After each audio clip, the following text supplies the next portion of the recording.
The smell of garlic bread and marinara sauce had become so familiar that she barely noticed it anymore. 5 days a week, sometimes 6. She tied the same black apron around her waist and stepped onto the restaurant floor with a smile that had become second nature. The lunch rush would hit around noon.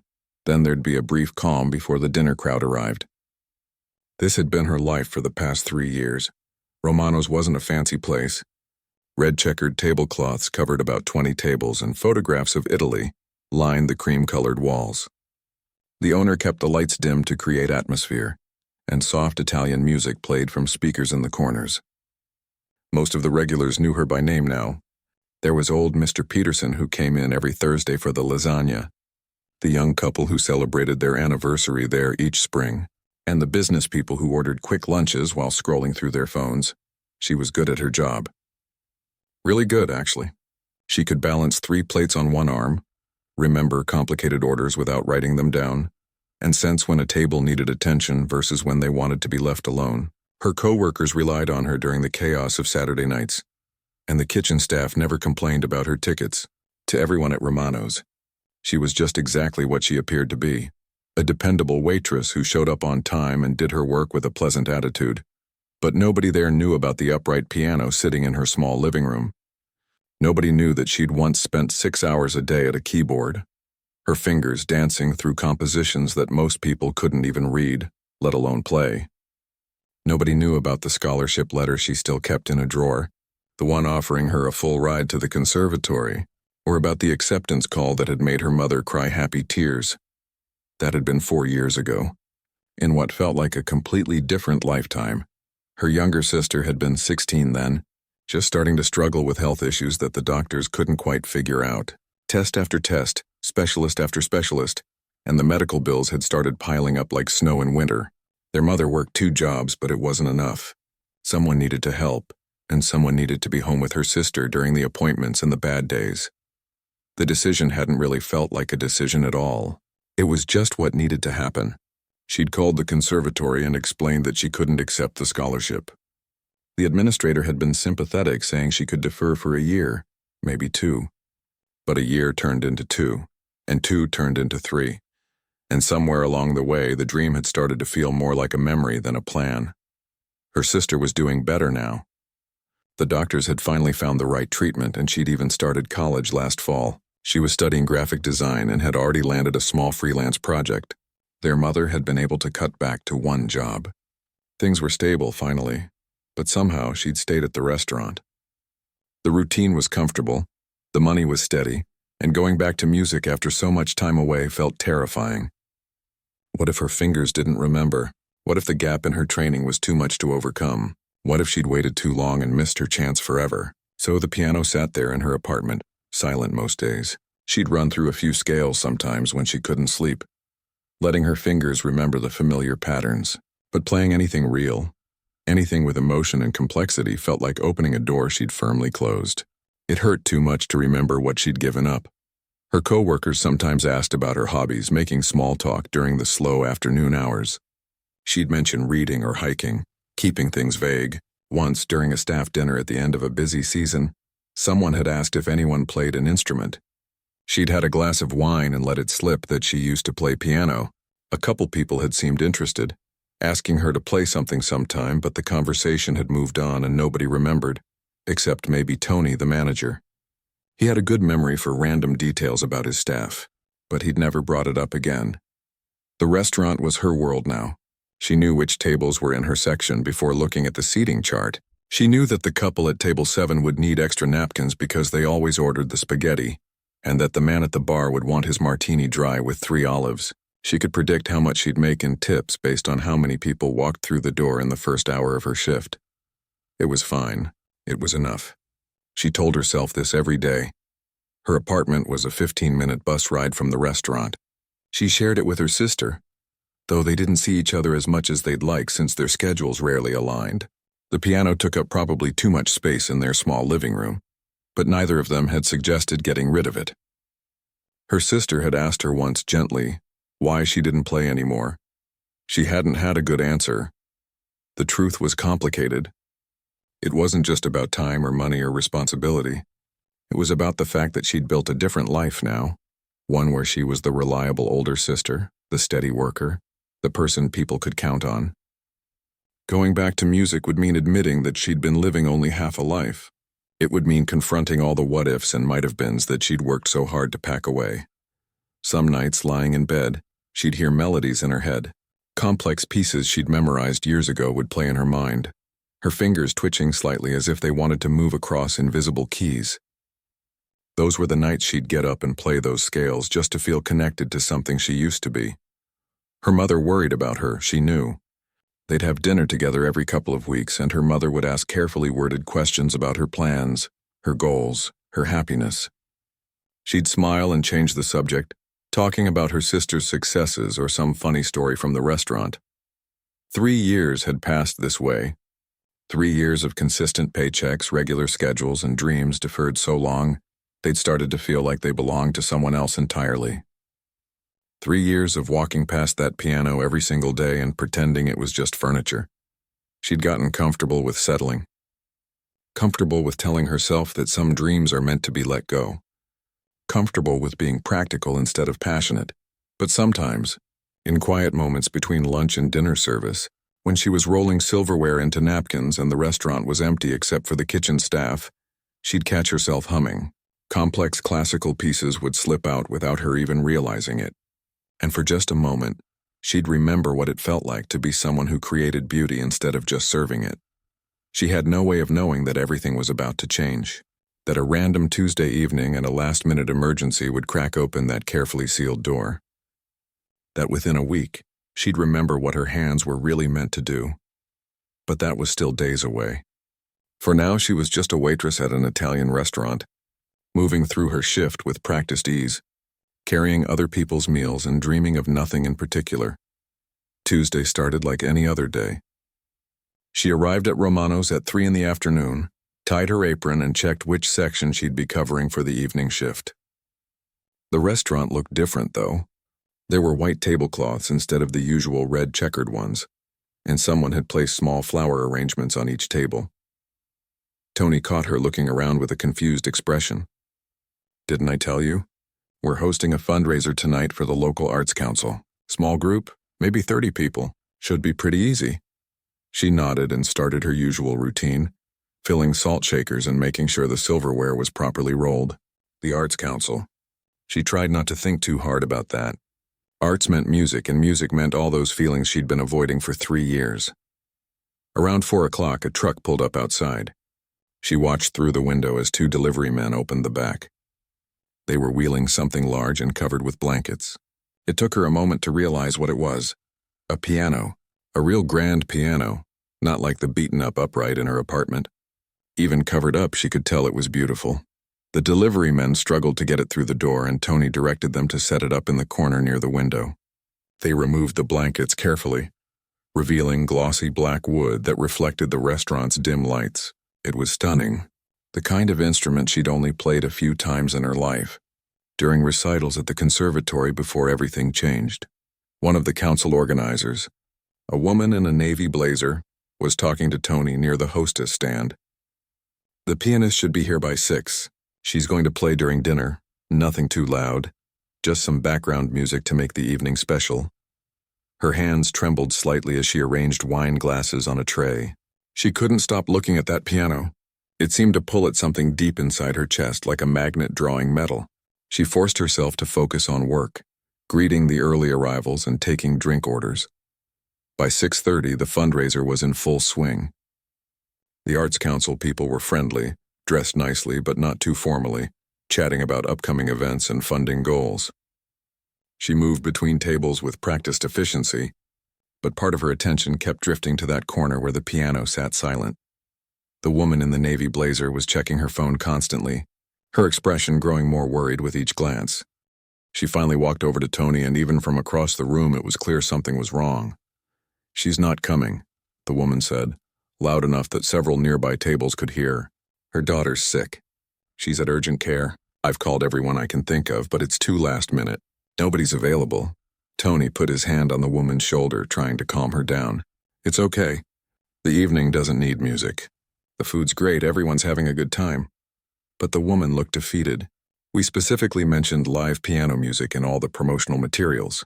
Some of these donors came because they love classical music. I just feel like we've let them down. She should have kept walking, should have delivered the breadsticks to table 4 and minded her own business. But her feet stopped moving, and she found herself staring at that piano again. The light from the window hit it in a way that made it almost glow. How long had it been since she'd played on a real grand piano? 4 years? The memory of it came flooding back. The weight of the keys, so different from her cheap upright. The way the sound would fill a room, rich and full. The feeling of the pedals under her feet, responsive to the slightest pressure. Tony walked past her and she grabbed his sleeve without thinking. "Tony, wait," he turned, surprised. "Yeah, you need something?" Her mouth felt dry. That thing I mentioned once. At the staff dinner last year. About playing piano. His eyes widened slightly. "You said you used to play." "I remember. I was pretty serious about it. Before I started working here, I went to a music school for a while." The words felt strange coming out. She never talked about this. Never. Tony glanced at the piano, then back at her. "How serious are we talking?" "Serious enough." Her heart was pounding now. "I could play tonight. If you want. I mean, if they want." For a moment, Tony just stared at her. Then he broke into a smile. "Are you kidding? That would be amazing. Wait here." He rushed over to the woman in the navy blazer, spoke quickly and quietly. The woman looked over at her, skeptical at first, then hopeful. They both walked over. "Tony says you play piano?" the woman asked. She nodded, not trusting her voice. "Do you know classical pieces? These donors are pretty particular about their music." "I know some classical." "Yeah." The woman studied her for a moment, taking in the black server's uniform and probably wondering if this was a good idea. "I don't want to put you on the spot, but we'd really appreciate it.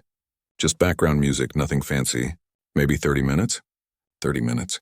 She could do 30 minutes. Just some simple pieces. Nothing that would push her too hard after so much time away. "Okay," she heard herself say. "I can do that." The woman's face lit up. "Thank you so much. Seriously, you're saving the evening." Tony gave her an encouraging nod. "Take your apron off. Go ahead whenever you're ready. I'll cover your tables."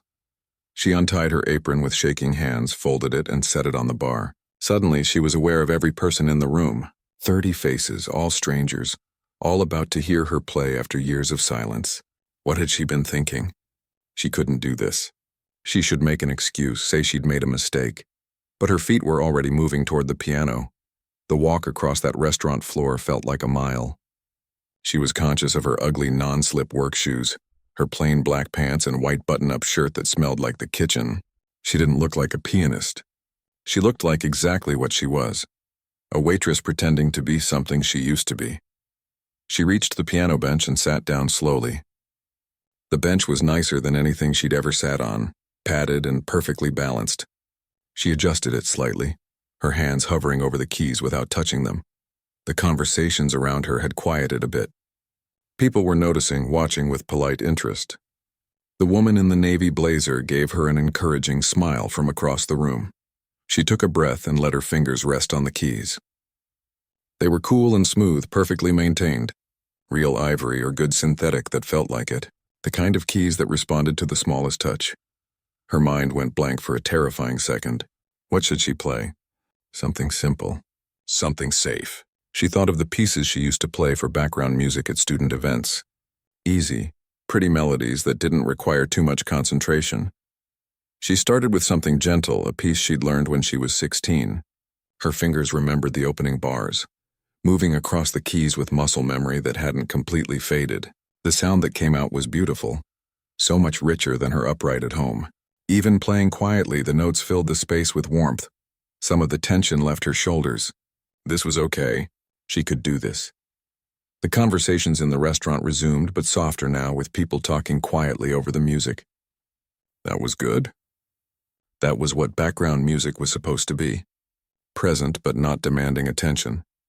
She finished the first piece and transitioned smoothly into another one, something a little more complex but still safe. Her confidence was building. The piano felt good under her hands. More than good.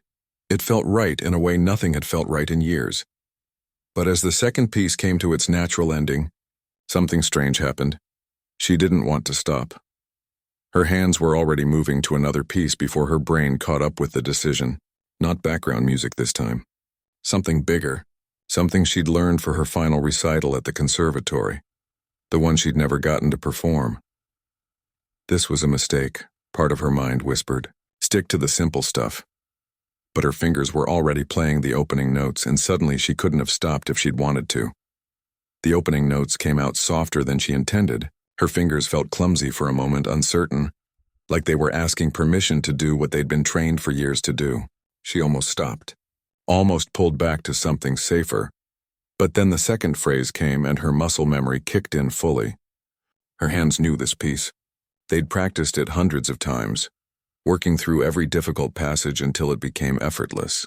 4 years hadn't erased that. The piece was building now, moving from the gentle introduction into something more substantial. She'd forgotten how physical piano playing was, how her whole body needed to be involved, not just her fingers. Her back straightened naturally, her shoulders relaxed, and her arms found the right position without conscious thought. At table 6, a fork stopped halfway to someone's mouth. She didn't notice. Her eyes had closed somewhere in the third measure. She didn't need to see the keys anymore. She knew where they were, knew the exact distance between intervals, knew how much pressure each note required. Playing blind had always felt more natural to her anyway. It let her focus on the sound instead of the mechanics. The room was changing around her, though she wasn't aware of it yet. Conversations were stopping mid-sentence. People were setting down their wine glasses carefully, trying not to make noise. The woman in the navy blazer had frozen near the kitchen entrance, her clipboard forgotten in her hand. This wasn't background music anymore. The piece demanded attention. It had moments of delicate beauty that required complete silence to appreciate, followed by powerful crescendos that seemed to make the air vibrate. It was the kind of music that told a story without words, taking the listener through emotions they might not even have names for. Her fingers flew across the keys now, completely confident. There was a technically difficult section coming up, one that had taken her weeks to master when she first learned it. Rapid notes that needed to sound clean and separate, not muddy. A test of precision and control. She hit it perfectly. Tony had been walking toward the kitchen with a tray of empty plates.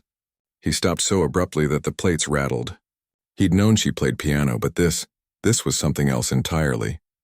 This was the kind of playing you heard on recordings, in concert halls, not in a small Italian restaurant from a woman who served his tables 5 days a week. The kitchen staff had noticed too. One by one, they'd stopped working and moved to the doorway. The line cook, the dishwasher, the prep chef who usually had his headphones in, they all stood there, transfixed. She felt the music more than played it now. Every note was a conversation between her hands and the piano, a language she'd spoken fluently once and was remembering how to speak again. The piece had moments of incredible sadness, deep and aching, and she poured 4 years of suppressed longing into those passages. Then it would shift to something hopeful, almost joyful, and she felt that too, the possibility of what could still be. Her fingers were starting to tire. It had been so long since she'd played anything this demanding.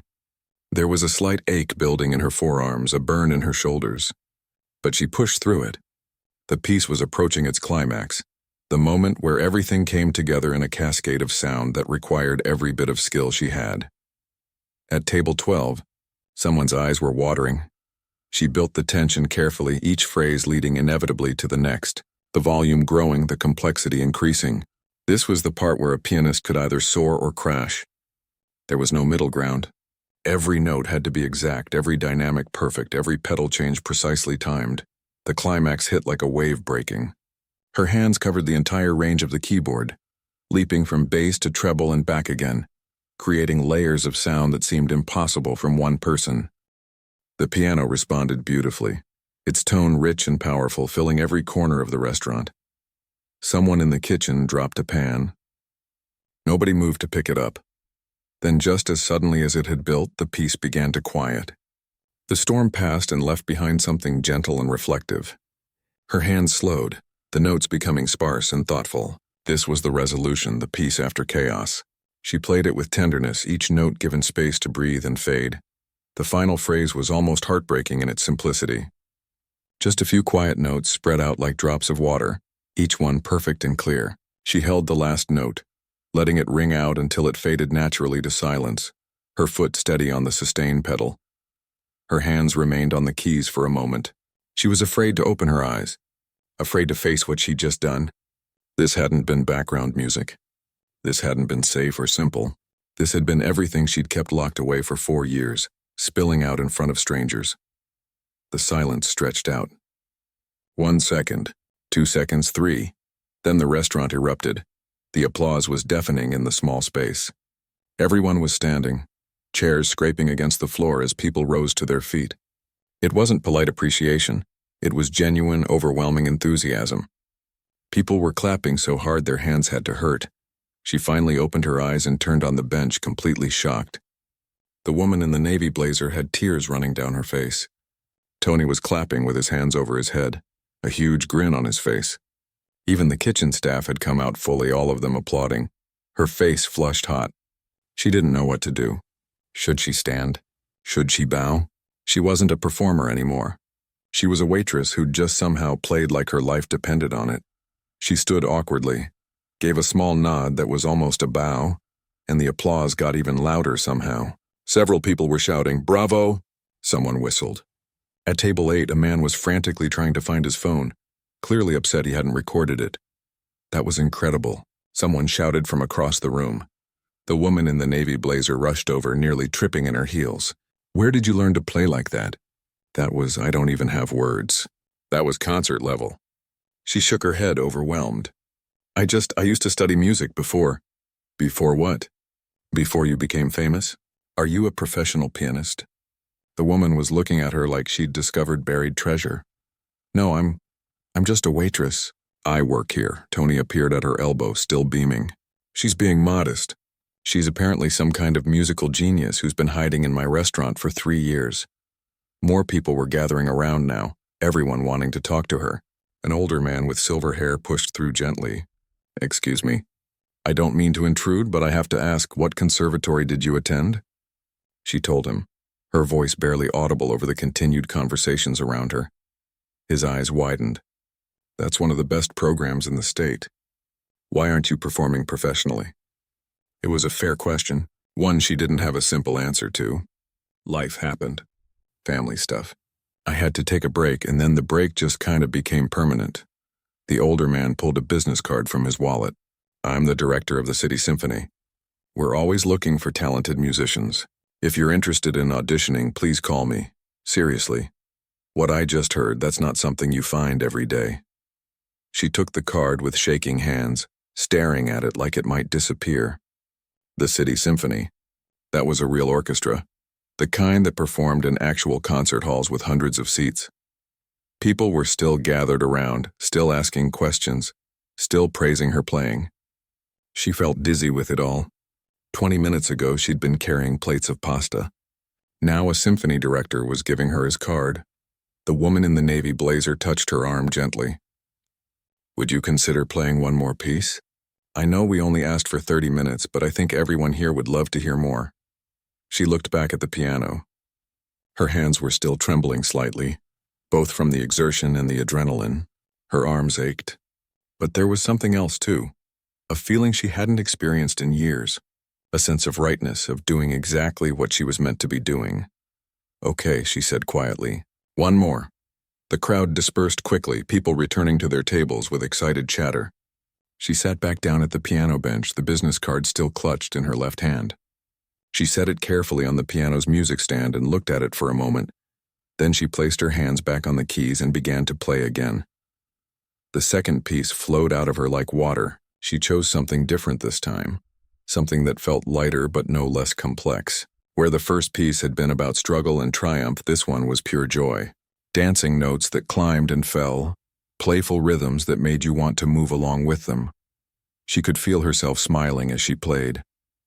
Not a polite customer service smile, but a real one, the kind that came from deep inside, from a place she'd forgotten existed. Her whole body moved with the music, swaying slightly, her head nodding with the rhythm. This was what playing used to feel like, before the weight of responsibility had crushed it down into something she couldn't let herself want. When the final notes faded, the applause came again, just as enthusiastic as before. But this time she was ready for it. She stood and took a proper bow, something she'd been taught years ago in her performance classes. The simple gesture felt natural, like slipping into an old coat that still fit perfectly. She made her way back to the bar where her apron sat folded, but Tony waved her off when she reached for it. "Are you kidding? You're done for the night. Consider yourself off duty. Go sit down, have some food." "On the house. Tony, I can't just—" "Yes, you can. You just gave these people something they'll talk about for months. Trust me. The Arts Council is going to be so happy they'll probably want to host every event here from now on. You earned a break." She ended up sitting at the small table near the window, the one usually reserved for staff meals. Someone brought her a plate of fettuccine alfredo and a glass of wine she definitely hadn't ordered. The symphony director stopped by her table, along with several other guests who wanted to talk about music, about composers, about where she'd trained. It felt surreal. An hour ago, these people had been strangers she was serving. Now they were treating her like a colleague, an equal, like someone who mattered beyond her ability to remember their drink orders. The older man from the symphony sat down across from her, uninvited but not unwelcome. "I'm serious about that audition. We have an opening for a pianist in our orchestra. Nothing glamorous at first, probably just filling in when needed, but it's a foot in the door. The pay isn't amazing, but it's steady work doing what you clearly love." She picked at her pasta, trying to process his words. "I haven't played seriously in 4 years. I'd need to practice to get back in shape. My technique tonight was sloppy in places." He laughed at that. "If that was sloppy, I can't wait to hear you when you think you're polished. Look, I've been doing this for 30 years. I know raw talent when I hear it. Whatever gap you think exists, it's smaller than you imagine. The hard part, the musicality, the feeling, the connection to the instrument, you've clearly still got all of that." "Can I think about it?" she asked quietly. "Of course. But don't think too long. Opportunities like this don't come around often. And I suspect if I don't snatch you up, someone else will." After he left, she sat alone with her wine and her thoughts. The restaurant was starting to wind down. The fundraiser guests were settling their bills and saying their goodbyes, many of them stopping by her table to offer one more compliment. The woman in the navy blazer hugged her like they were old friends. When the last guest had left, Tony came over and sat down. "So, that was a thing that happened." She laughed, a little hysterical around the edges. "Yeah, that was definitely a thing. Why didn't you tell me you could play like that? I mean, you mentioned it once, but you made it sound like a hobby, like you'd taken some lessons as a kid. That wasn't kid stuff tonight. That was professional level." She stared into her wine glass. "It's complicated. I got accepted to the conservatory on a full scholarship. I was supposed to make a career out of music, but my sister got sick, and we needed money for medical bills, and someone had to be there for her, so I deferred. And then I kept deferring, and eventually, I just stopped thinking about it as something I was going to do. It became something I used to do." Tony was quiet for a moment. "And your sister? How's she doing now?" "She's good. She's in college studying graphic design. The doctors figured out what was wrong, got her on the right treatment. She's healthy now. So the reason you stopped playing, that reason doesn't exist anymore." She looked up at him. "It's not that simple, isn't it?" Tony leaned back in his chair. "Look, you're one of my best servers. Losing you would suck, I'm not going to lie. But watching you play tonight, you came alive. I've never seen you like that in 3 years of working together. You've been going through the motions here, and we both know it. I need the money. The rent doesn't pay itself. The symphony guy said it was paying work. And even if it's not as much as you make here, aren't some things worth more than money?" She wanted to argue with him, to list all the practical reasons why calling that number would be foolish. But the business card was still in her pocket, and she could feel it there like it was burning a hole through the fabric. That night, she rode the bus home with her mind spinning. She kept replaying the moment when her fingers first touched those keys, the sensation of the piano responding to her touch, the way the music had poured out of her like it had been waiting all this time. Her sister was still awake when she got home, working on something on her laptop at the kitchen table. She looked up with a smile. "How was work?"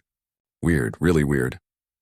She sat down and told the whole story, watching her sister's eyes get wider with each detail. "Wait, you played at the restaurant? Like in front of people?" "You haven't done that in years." "I know. And a symphony director gave you his card?" "I know. Her sister closed her laptop, giving her full attention. So are you going to call him? I don't know, maybe, probably not. It's been too long. I'd embarrass myself at an audition. You literally just played in front of 30 people and got a standing ovation. How is an audition scarier than that? That was different. I didn't have time to think about it. I just did it. An audition? I'd have days to psych myself out to remember all the reasons I'm not good enough anymore. Her sister reached across the table and grabbed her hand. Hey, look at me. You gave up your dreams for me, for us. I know you did, even though you never said it like that. And I'm grateful, I really am. But I'm okay now. Mom's okay. You don't have to keep sacrificing anymore. Tears pricked at her eyes. What if I try and fail? What if I audition and they realize I'm not as good as they thought? Then you fail, so what? At least you tried. But what if you don't fail? What if this is the universe giving you a second chance and you're too scared to take it? She looked at the piano in the corner of their living room. It seemed different now, less like a monument to past failures and more like a promise of future possibilities. I need to practice, she said softly. If I'm going to audition, I need to practice every day. My technique is rusty. My endurance is shot. I've got weeks of work ahead of me just to get back to where I was. Her sister grinned. So you're going to do it? I'm going to think about doing it. That's step one. But even as she said it, she knew she was lying to herself. She'd already decided. Maybe she'd decided the moment her fingers touched those keys at the restaurant. Maybe she'd decided 4 years ago and had just been waiting for permission to admit it. She pulled the business card from her pocket and propped it up against the lamp on the kitchen table where she'd see it every morning. Then she walked over to the piano, sat down, and started working through scales. Her fingers were tired and her arms ached, but that didn't matter. She had an audition to prepare for. Outside, the city hummed with late-night traffic.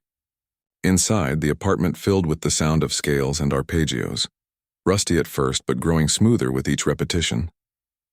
Her sister smiled and put her headphones in, letting the music wash over her as she returned to her work. For the first time in 4 years, the piano wasn't silent, and neither was the part of her that had been quietly dying behind a server's apron, one shift at a time. She called the number 3 days later. Her hands shook so badly she almost hung up twice before anyone answered. The symphony director sounded genuinely pleased to hear from her, like he'd been hoping she'd call. They scheduled the audition for 2 weeks out, which gave her just enough time to panic properly. Those 2 weeks became a blur of piano keys and sore muscles. She'd wake up early and practice for 2 hours before her shift at the restaurant. Then after work, sometimes past midnight, she'd practice for another hour or two. Her sister would fall asleep to the sound of scales and complicated passages being repeated over and over. Her fingers remembered more than she expected, but they'd also grown soft. Blisters formed on her fingertips in the first few days, then calluses as she pushed through. Her arms ached constantly. There were moments, usually around 2 in the morning, when she couldn't get a difficult run to sound clean, when she'd wonder if she was crazy for even trying. But then she'd remember that standing ovation at Romano's. She'd remember the way the music had felt pouring out of her, and she'd push through one more repetition. Tony had been surprisingly supportive. He'd adjusted her schedule to give her more morning shifts, which meant she could practice in the evenings when she was less tired. On her last shift before the audition, he pulled her aside during a slow moment. "Whatever happens tomorrow, I'm proud of you," he said. "Takes guts to go after something like this. Thanks. And thanks for being flexible with my schedule. I know it made things harder for everyone else." He waved that off. "You've covered enough shifts for other people over the years. We owed you. Besides, the whole staff is rooting for you, even the line cook, and he doesn't root for anybody." The audition was scheduled for 2 in the afternoon at the Symphony Hall. She'd driven past that building 100 times but never been inside. When she walked through the doors that day, the space took her breath away. High ceilings, elegant architecture, and an acoustic quality that made even footsteps sound musical. A young woman with a clipboard met her in the lobby and led her backstage. The hallways were narrow and practical, nothing like the grand public spaces. They reminded her of the conservatory, where beauty was reserved for the audience and performers got cramped dressing rooms and harsh fluorescent lights. "You'll be in rehearsal hall B," the woman said. "There's a piano in there. You'll have about 10 minutes to warm up. Then the panel will come in.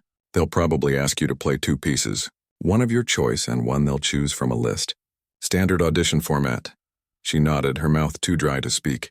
The rehearsal hall was smaller than she expected, with about 30 chairs facing a beautiful grand piano.